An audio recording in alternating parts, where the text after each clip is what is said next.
Photos देखो चालू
so that వాళ్ళకి డ్రింకింగ్ వాటర్ వైజ్ ఎటువంటి ఇష్యూ లేకుండా ఫుడ్కి సంబంధించినంత వరకు కూడా హైజీన్లో కానీ లేకపోతే సప్లై చేసే కూరగాయలు కావచ్చు, లేకపోతే సప్లై చేసే రైస్ కావచ్చు, ఇక్కడ సప్లై చేసే వాళ్ళ దగ్గరికి ఏమున్నా కూడా దాన్ని ఉపేక్షించమని క్లియర్ కట్గా చెప్పడం జరిగింది. ఈరోజు గౌరవ మంత్రివర్యులు కూడా అందరు కేజీబీ స్టూడెంట్స్తోని మీటింగ్ పెట్టి వాళ్ళందరికీ కూడా అష్యూరెన్స్ ఇవ్వడం జరిగింది.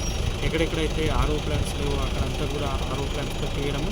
అండ్ ఎవరైనా సరే ఈ పిల్లలకి సంబంధించినంత వరకు పెట్టే ఫుడ్లో సప్లై వైజ్ సరిగా లేకపోయినా, లేకపోతే ఫుడ్ సరిగా లేకపోయినా, రైస్ సరిగా లేకపోయినా ఆ కన్సర్న్ ఎవరైతే ఉన్నారో ఆ కన్సర్న్ వాళ్ళని ఖచ్చితంగా యాక్షన్ తీసుకోవడం జరుగుతుంది. ఈ ఫుడ్కి సంబంధించినంత వరకు వాళ్ళకి సంబంధించిన మిగతా వస్తువులకు సంబంధించి ఎక్కడ ఎవరు నెగ్లిజెన్స్ చూపించినా కూడా వాళ్ళని స్ట్రిక్ట్గా ఉండాలని గౌరవ మంత్రివర్యులు కూడా ఆదేశించడం జరిగింది. దానికి ఇప్పుడు కూడా అందరికీ ఆదేశాలు ఇవ్వడం జరిగింది. మళ్ళీ ఇదే కాకుండా అందరు కేజీబీలను, అందరూ రెసిడెన్షియల్ హాస్టల్స్ వాళ్ళందరినీ